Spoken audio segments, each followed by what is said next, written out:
So the Waqf Bill is officially now a law, with the President of India also giving her assent to it. But there is still no end to the fear-mongering and provocation. Scenes of ruckus and chaos that unfolded in the Jammu and Kashmir Assembly that led to an uproar, with the NC leader seeking a discussion on the matter, claiming that it affects the Muslim majority of the Union Territory of and they were seen shouting slogans, waving black flags and tearing papers. Now, on the other sideline, as we take a look at former Chief Minister Mehbooba Mufti and her daughter Mufti, para-dropped into the debate with provocative statements. While Mehbooba Mufti accused the BJP of trying to divide the people on basis of religion, her daughter went a step further, saying that the Chief Minister of the only Muslim majority Union Territory actually giving a red carpet welcome to a BJP minister who introduced the bill in Parliament. Also adding that Umar Abdullah could take a cue from the Chief Minister of Tamil Nadu, which is M.K. Stalin, who yesterday broke the official protocol and did not attend when it comes to the Prime Minister's Pamban event,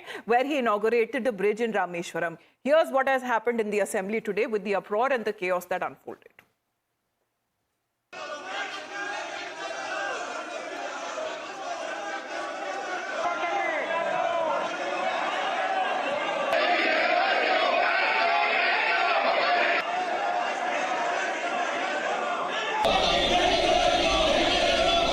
On something that has been passed.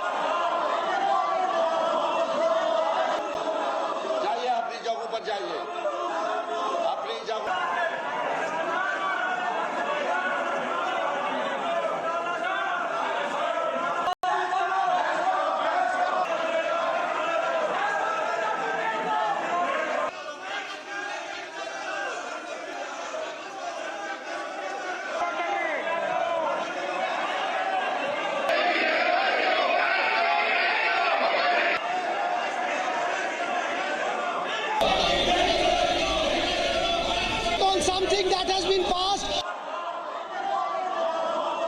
We are just saying that under Article 56, we have all the right to speak on something that has been passed by the Parliament. Bill जो पास हुई, उसके ऊपर sir जितने भी central acts है, उस पे assembly ने बात की है. मेरी गुजारिश होगी, जम्मू कश्मीर में जो मुस्लिम मेजॉरिटी स्टेट को कंसिडर करके जो वक्फ बिल बाहर पास हुई है, उसके ऊपर डिस्कशन बहुत अहम है, because it directly impacts the people of Jammu and Kashmir. I request that the adjournment motion may be admitted so that we have a discussion here and we can talk on this, sir.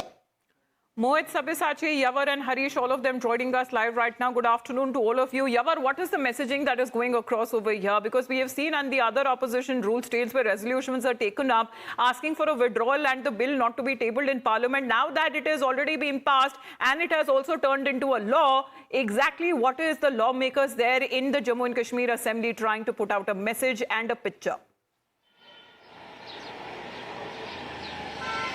Well, exactly, Amita. There are the two sides that were witnessed in the J&K Legislative Assembly today after a long break of 12 days. In the initial hours, the adjournment motion was, put in place by the National Conference Tanveer Sadiq, which has been, refused to take up by the Speaker, citing the Rule 53 of the business conduct inside the Assembly. In fact, he said that it is a sub judice matter and it should not be taken up for the discussion. The row is continuously going on in the Assembly. There's no smooth conduct that has been witnessed since the morning. Though after this, there has been a politics that's gaining the ground. The Mehbooba Mufti took to her post and said that it looks like that the government is now, considering what the BJP. She said that an anti-Muslim agenda has been put in place. In fact, the Mehbooba Mufti categorically said that the J&K government should take a lesson from the Tamil Nadu government about the Waqf, and so as many other puts in place in the record. And the Mehbooba Mufti went on saying that there is the Muslim majority here and one should have considered that this discussion should have been taken place with respect to the sentiments of the people all across. But somewhere we are witnessing that the chaos is continuously going on in the Assembly. There has been the BJP that's continuously opposing the fact, saying that the question and answer session should be initiated, and this has become a law now and one should not put up in a discussion. So the legislators are seeking a discussion after the bill that has now come into effect has become a law. Now it has now turned into an act. But what's the point exactly again, Mohit? That begs the question. Can't a union minister also visit the union territory of Jammu and Kashmir? Why is he in the line of target of the Muftis now as far as with regards to him being welcomed by the Jammu and Kashmir Chief Minister?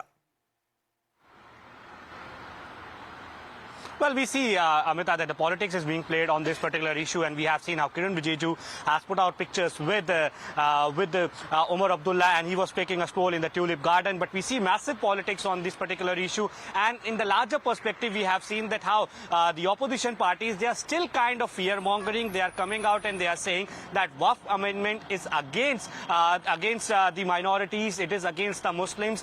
But the BJP has been saying this, that now there was a marathon discussion that happened inside the Rajya Sabha and the Lok Sabha, and post that the president has given a assent to the bill. It has become a law, as you rightly pointed out. But this is just kind of a political messaging that the opposition parties are giving up just for the sake of appeasement politics. This is what the BJP says. Now, Kiran Rijiju has gone to Jammu and Kashmir. He has put out pictures with Omar Abdullah, but we see politics being played on this issue. And as Yavor was reporting that how exactly in the Jammu and Kashmir Assembly, Ruckus ensured when regarding the Waqf Amendment Bill. So clearly what the BJP says is that it is the law of the land. Now the parliament has passed the bill. The president has given the assent. It has become a law. You need to follow the law. You cannot just come out and say that we will not follow this particular law because the law is made by the parliament. So clearly, as we speak, we see that how the many petitions have been filed in the Supreme Court. Various opposition parties are supporting it. But in the end, it is the law of the land that needs to be followed. Through the constitutional process, everything was being done.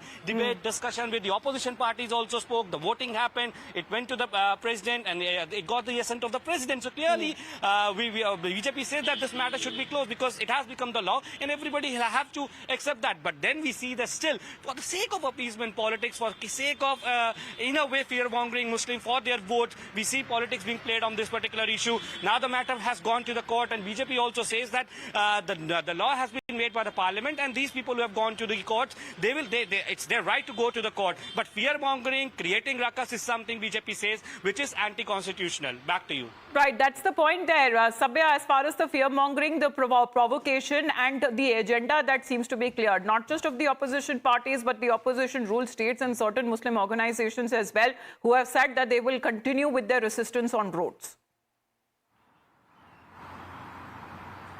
Well, that's right. If you talk about the All India Muslim Personal Law Board, they have in fact stated that in the coming week, they are going to carry out protest in several states across the country. And in fact, they are going to give a memorandum to the President of India as well as the Home Minister. Now, several Muslim organizations as well as the opposition parties have claimed that clause-by-clause discussion on the Waqf Bill did not take place during the JPC. In fact, they have clearly stated that while this bill was passed in Lok Sabha and in Rajya Sabha, this particular bill violates the rights of minorities. In fact, they have questioned that straight away it violates the Article 14, Article 25 and Article 26, that is right to freedom, right to practice religious freedom and right to manage religious activities. So these are some of the crucial points which the opposition have raised, and that is a very point which opposition says that is the reason why they have approached the Supreme Court to get a relief on this matter.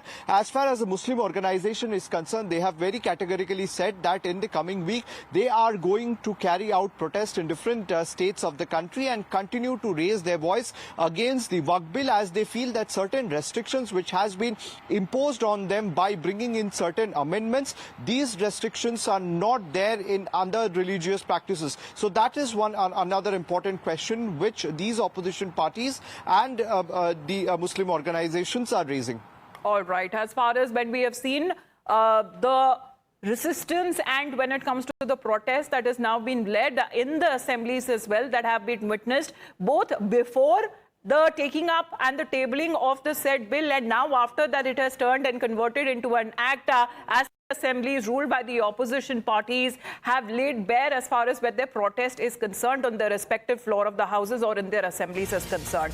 Now the Waqf showdown, the BJP has slammed the provocation, saying that this is nothing but utter contempt of the constitution. Remember, when the Union Home Minister Amit Shah was also speaking on the House as far as when it comes to a law that he believes that the passage of the bill will will turn into. He says that it is a law which has been passed by Parliament and everybody has to abide by it.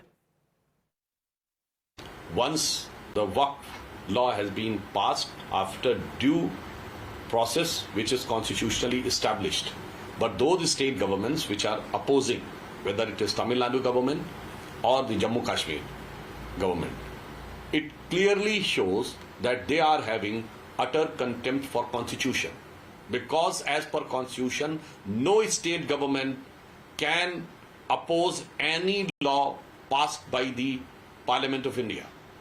And the type of scenes which has been witnessed in Jammu Kashmir Assembly, if they are tearing apart, it means these are the people under whose hand the constitution is in danger.